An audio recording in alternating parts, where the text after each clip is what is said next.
Good afternoon. My name is Christine Y. Kim. I'm co-curator of Black American Portraits at the Los Angeles County Museum of Art, running through April 17th, 2022. Conceived as a companion exhibition to the Obama Portraits Tour, Black American Portraits covers 200 years of African American portraiture. There are 140 works by 110 artists. Works are primarily from the permanent collection at LACMA. Today's program is part of a series called 5 Questions, 5 Artists. It is a pre-recorded program with Titus Kaphar when he was in Los Angeles on October 8th of 2021.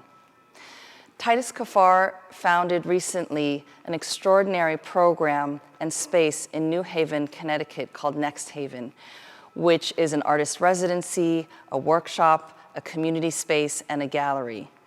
I met Titus Kaphar in the early 2000s when he was an artist in residence at the Studio Museum in Harlem, a program which I managed at the time as a young curator.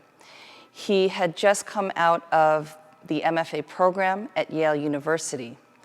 Titus grew up in Michigan and in San Jose, California, and has 2 works in Black American portraits. Behind the Myth of Benevolence, to my left, from 2014, and Enough About You from 2016. In this program today, we will hear him talk about these 2 works, his practice, and Next Haven. Thanks so much for joining us today. See you soon. How are you doing today? It's good to see you again. It's really good to see you. Yeah, Thank you for coming to LA for the recording of this program. Absolutely. Get some warm weather. The first question is, what makes something a portrait for you? How do you define portraiture? That's really interesting because by and large, I do not consider myself a portrait painter. Mm-hmm. I have, in some ways, so much respect for portrait painters, it's hard to put myself in that category. I think to be a great portrait painter is an incredibly difficult task. That is to try to represent something of an individual's spirit on the surface of a canvas. Mm-hmm.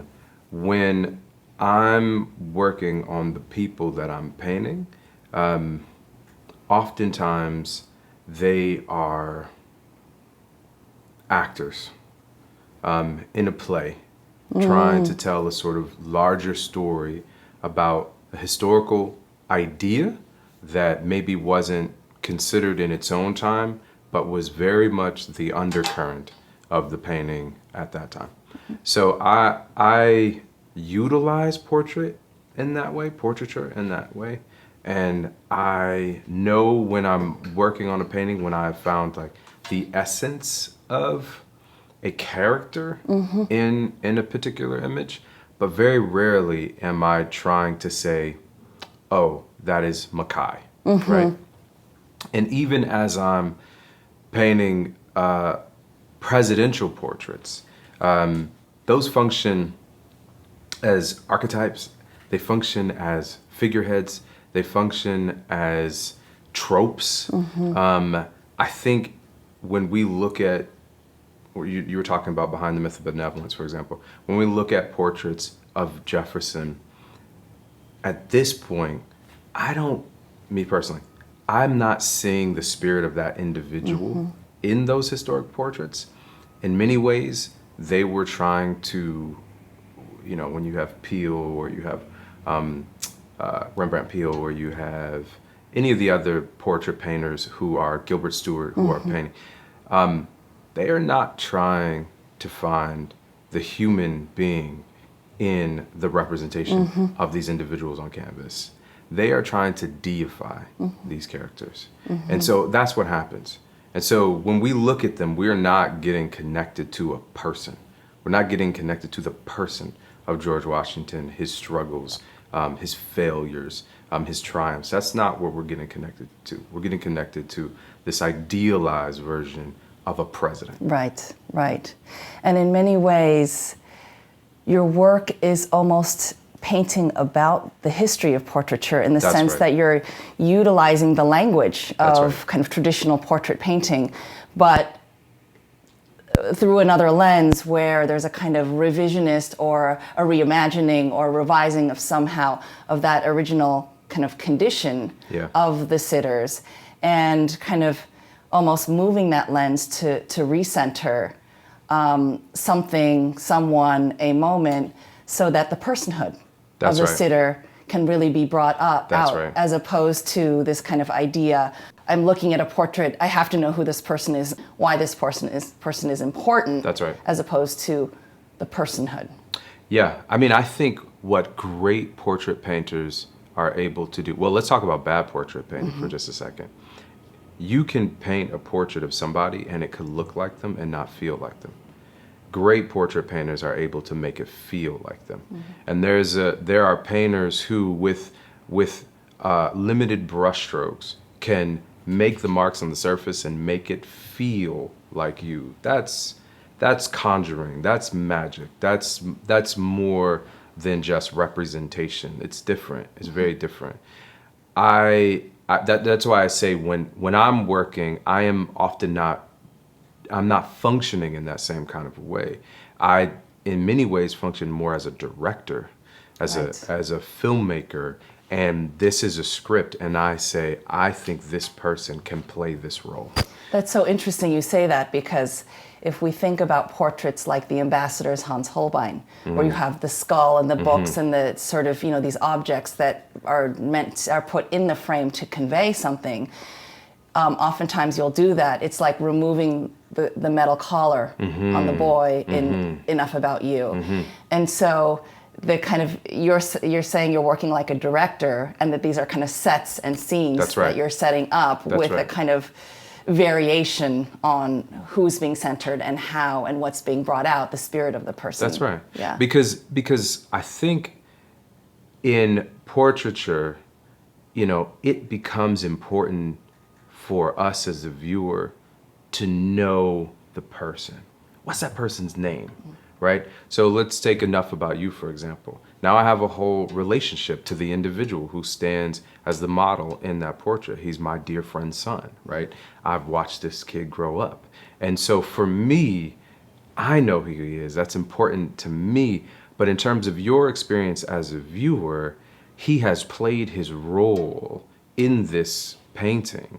And you can tell that he is an individual, and that is important. And you can tell that he's distinguished and dignified, and that is important. And you can tell that he is represented very differently than the way the other characters in the painting, and that is important. But do you need to know his name in order to experience the work? No, you don't. That's not a part of it. Do you need to know his history in order to experience the work, to fully understand the work? No, you don't need to know that. But I think, and this isn't the case with all portraiture, of course, but I think that there is a way in which certain kinds of portraiture point back to the individual, to that person, and forces us to ask questions about who they were, what was their life, what were they doing, when were they doing it, how did this portrait come about? So it's a subtle distinction, I think, but to me it's an important one because I actually love portraiture.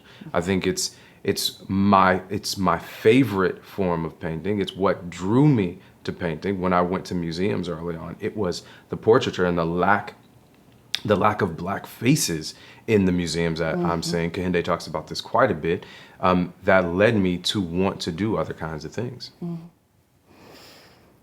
Your work will be shown during a pretty transformative time for art museums, given the pandemic and ongoing conversations about diversity, equity, and inclusion. What has it been like to think about your work in this kind of moment? How do you think your work will be received now?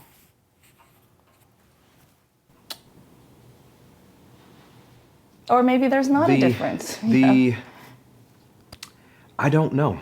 The answer is I don't know. When I showed, this painting has only been shown one time, and it was shown at the Smithsonian. Smithsonian, correct. It was problematic. When the curator decided to put this painting in the exhibition, let's first say that the demographics of the folks who are coming to the Smithsonian seem to be, by and large, coming for a different reason. This is a broad generalization, but oftentimes folks are they're coming to the institution to shore up their ideas of America, their ideals of America. And this painting doesn't do that. And so when the curator decided to put the painting in the exhibition, the staff was required to go through some training to be able to field the kinds of questions that people were inevitably going to ask about this challenging painting. Not challenging for its, challenging for its truth. The sort of like openness of the truth of it. I say all that to say that the painting was damaged several times by visitors to the institution. It became a sort of regular thing. And so at some point they put a security guard by the painting who was there always. I don't suspect that that's going to be the situation here. I suspect that the patrons of this place are looking for those kinds of questions in our past. They're doing their own kind of visual wrestling with American history. And I imagine that this painting will aid them in that wrestling process. This painting for me came about, as most of my paintings do, with a very personal experience. I was having a conversation with a American history high school teacher. This is a person I cared deeply for. We share nothing in common politically, but she's a lovely person. We were sitting at her kitchen table having a conversation about Thomas Jefferson, and at some point she said, in response to one of my questions, yes, but Thomas Jefferson was a benevolent slave owner. And in that moment I said to her, I don't know what those words mean. Those two words don't go together. Mm-hmm. I need you to explain to me what you mean by that. I know what benevolent means, and obviously I know what slave owner means, but when you put those things together, that doesn't work. Mm-hmm. So help me understand that. She never answered me. I could tell that she felt a bit of shame after having said it out loud. I didn't fault her for that in that sense, but I was terrified because I realized in that moment that this concept, this idea of benevolent slave ownership is something that as an American history high school teacher that she was probably teaching. And that there were young people who were walking around this country with that as a concept, this oxymoron as a concept. And that is part of the reason why I believe that we are still fighting about some very basic facts of what happened in our history. So all of these paintings, even when they go to these historic places, often evolve from personal conversations or things that I've experienced. The Enough About You, going to the museum and seeing this painting and being very, very frustrated with this painting and attempting to do research and understand something more about this child who was in the painting, and coming to the realization that no one cared enough to document information about him. He was not the patron. You can find something on every single character in that painting besides this young boy. And so those are the kinds of things that lead me to the studio, that lead me to exploration. Those are the kind of things that make me make what I make. I'm going a little off script with the 5 questions, but I think this is relevant here. You told me a story, because this is, you're talking now about the kind of the making, the ideas, but you told me a story recently about speaking to a group of kids about behind the myth of benevolence, and the little girl asking about Thomas Jefferson.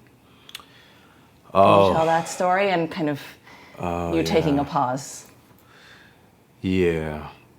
So I was asked to do a talk at my kids' school, and I didn't want to do it.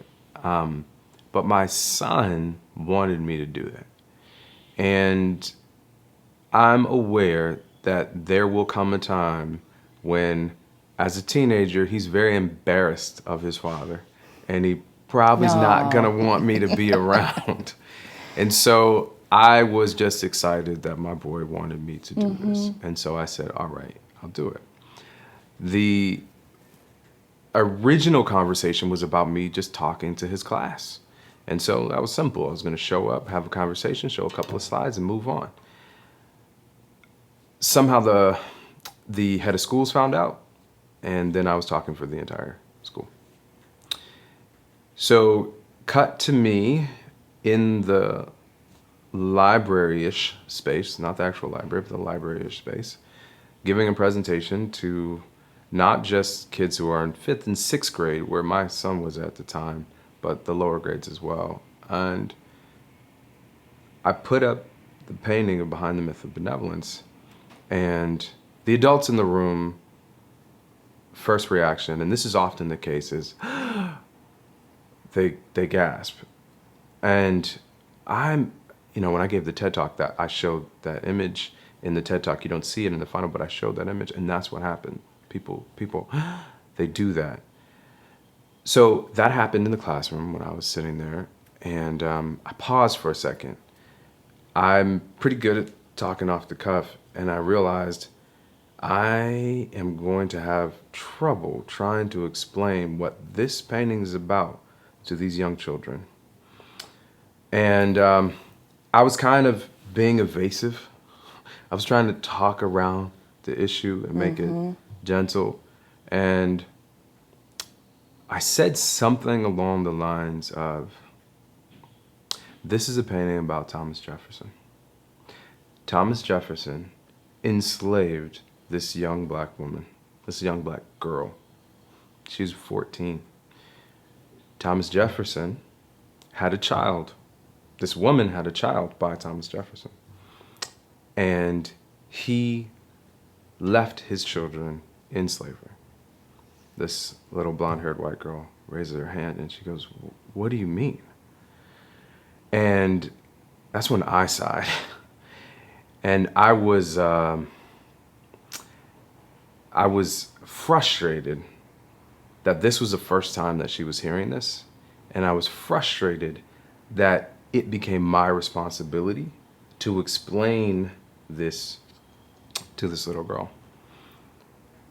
And so I kind of stopped my presentation in the moment, and I look to the teachers and I say, this can't possibly be the first time she's hearing this. And the teachers don't say anything. And I say, it's not my responsibility to deliver this information to her the first time. But I'm here, so I'm going to do it. And I began to talk about the fact that Sally Mae Hemings was 14 years old.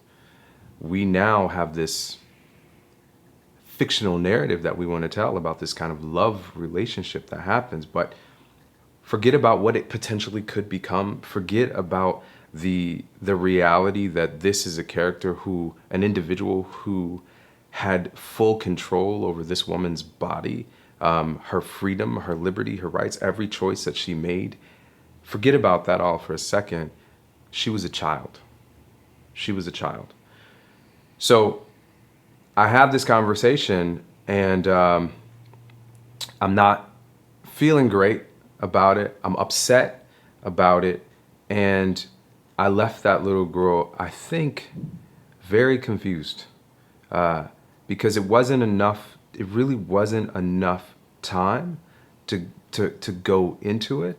And I knew that part was not my responsibility, that part had to be taken on by her teachers and her parents. This is why someone comes into the Smithsonian and sees a painting like that, and are shocked and appalled and clutching pearls and just can't believe that someone would do this. When in fact, in I would argue to say that that painting's exhibition in that moment was the most historic representation of Thomas Jefferson that had ever been made in the National Portrait Gallery. Mm-hmm.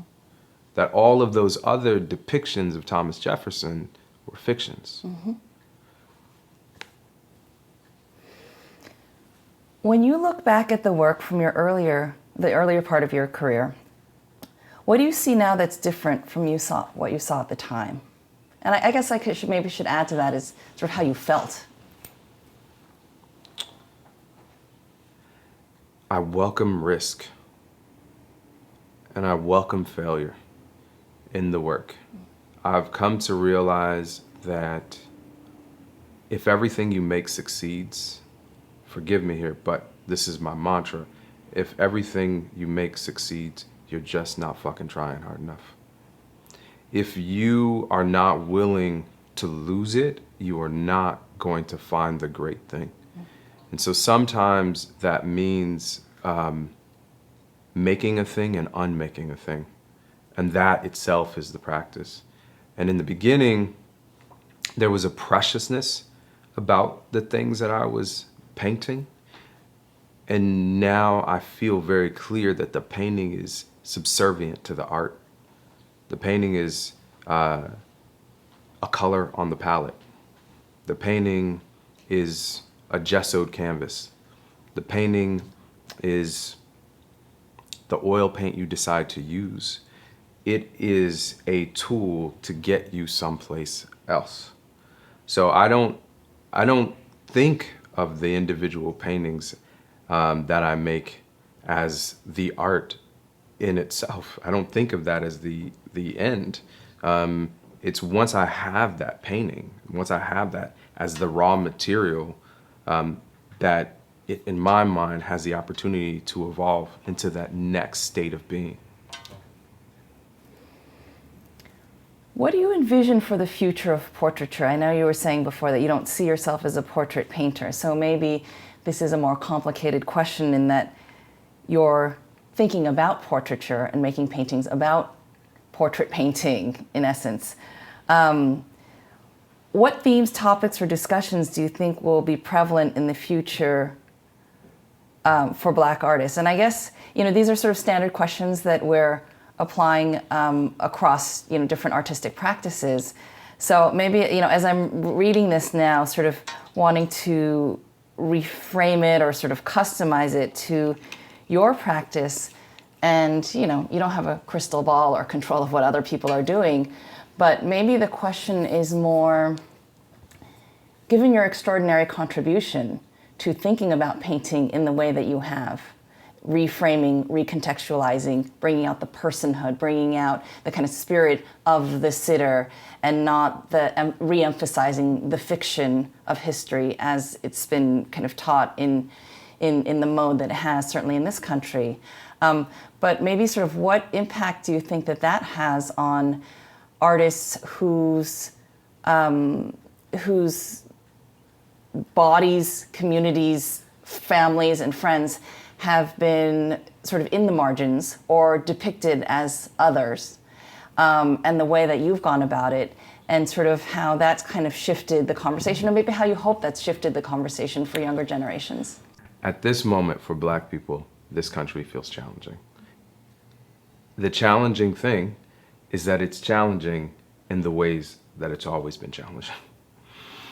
And as a result of that, there is a need to have conversations, to make images, to make films, to tell stories about those challenges.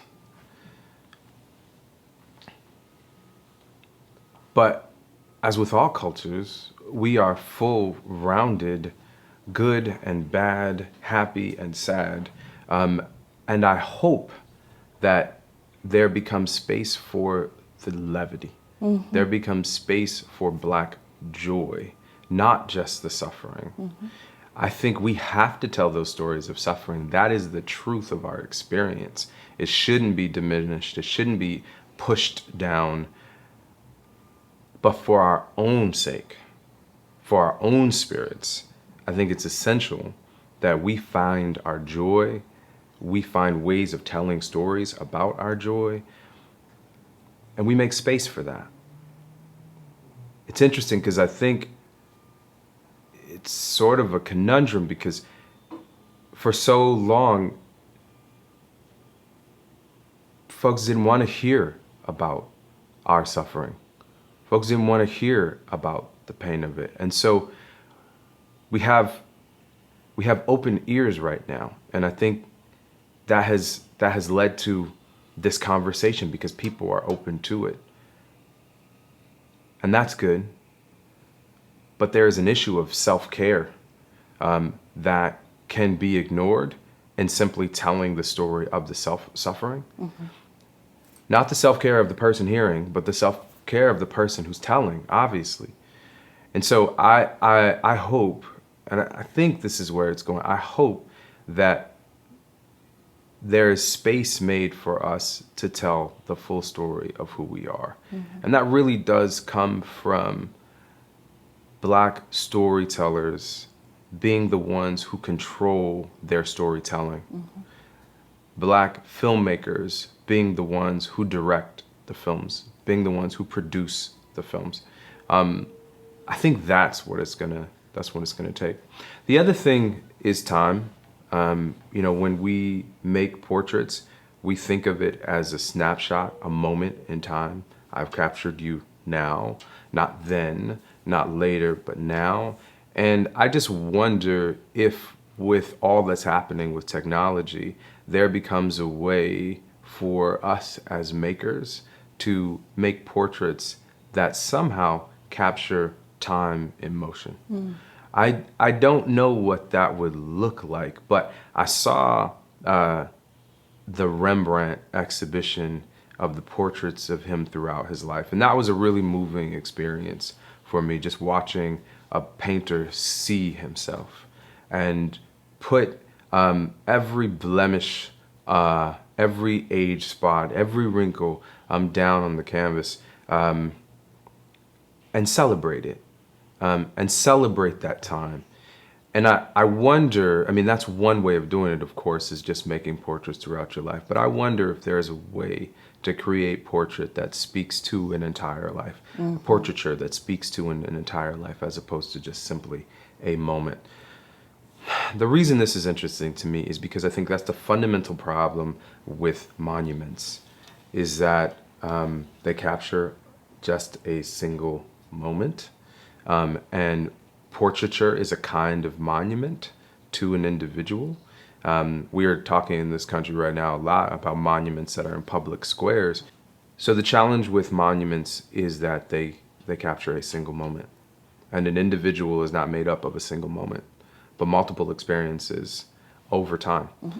And so if we keep thinking about monuments as the periods at the end of sentences as opposed to commas, therefore allowing space for a secondary clause, a tertiary idea mm-hmm. to follow, we are going to limit the truth that we allow ourselves to tell about the folks from the past. So I'm very interested from that perspective in this idea of portraiture, time-based portraiture. Mm-hmm. What does that look like? Trying to show more of a life, a whole life even, through portraiture. Mm-hmm.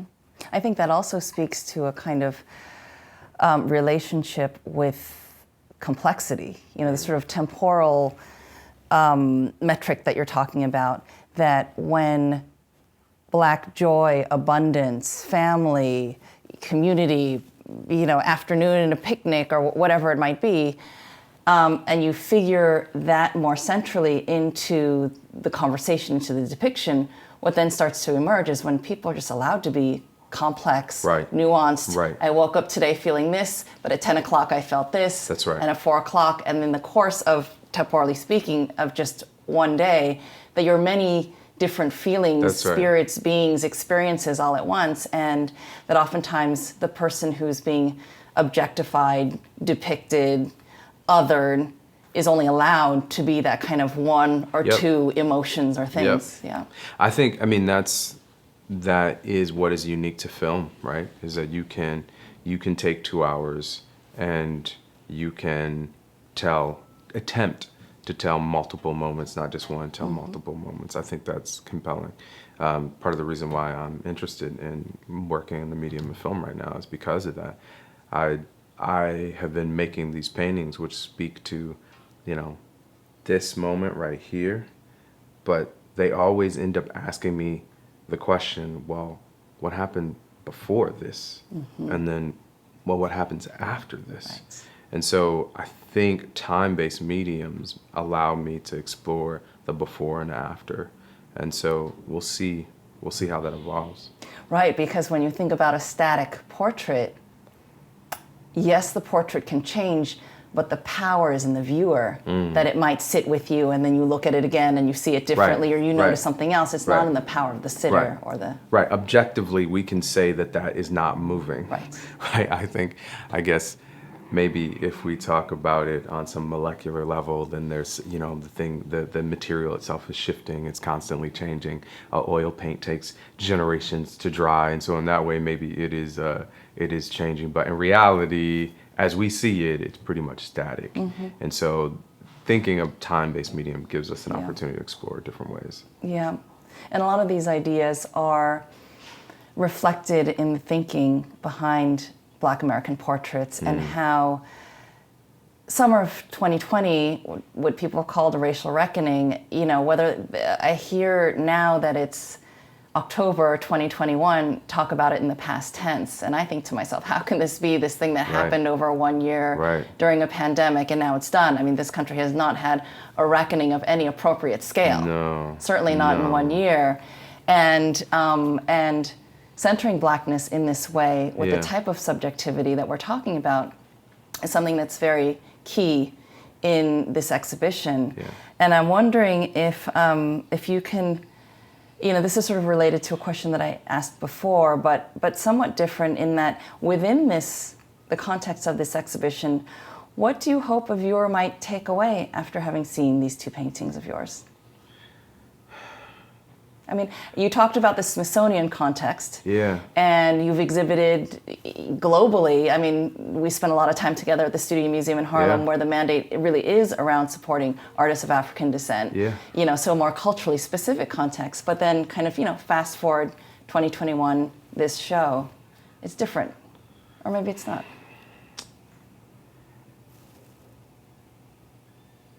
I give myself permission to be a little selfish as a painter. And the truth of the matter is what the viewer thinks of what I make is the last thing on my mind during the process of making the thing. Like, I try to push that as far away as I possibly can. I am the first viewer. I make decisions based on what I feel when I'm in front of that thing. Is it working to me? Do I like it? The colors need to change. Is something wrong with the composition? Those are the things that activate, motivate the process. I think you get to a place in your career where you have to protect that, because there's, the beginning of your career, nobody gives a shit. Nobody's looking at what you're doing. Nobody cares about what you do. There is no audience. And then there's an audience. And I think one needs to be careful as a painter, as a sculptor, as a maker of unique objects, things, to protect that space, your space. This is my practice. This is how I work. I don't, I know other people think very differently about this, but for me to continue doing what I'm doing, I have to sort of put that proverbial viewer on the outside, because in my mind, the proverbial viewer is always a critic, and the critic is not helpful to me in the process of making. Maybe if in my mind the proverbial viewer was a comrade, it would be different. I think it's important for me to center myself in that process, because I now realize that my work is in a place where the majority of the viewers are not coming with the same life experiences I've come with. They're not coming from the kind of community that I come from. When I think about my exhibitions is at Chelsea galleries and things like this, and I'm at the openings, the ocean looks very different from the one that I grew up in. And so I try, I'm not perfect, but I try really hard to not go there.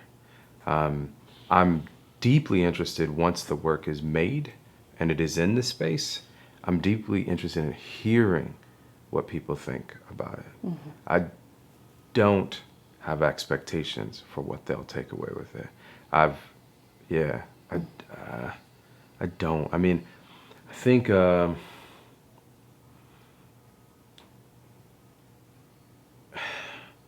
get I will get in these modes where I can get over didactic, and you want to make a thing to teach a lesson so people will learn X.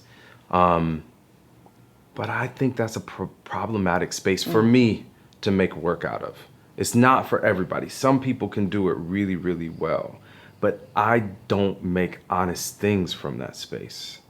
I can make didactic things from that space, but I don't make things that feel honest to me as that primary first viewer. They feel contrived, and I really resist that.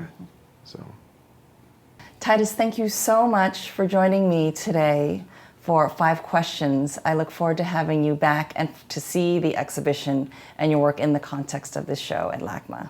Thank you so much.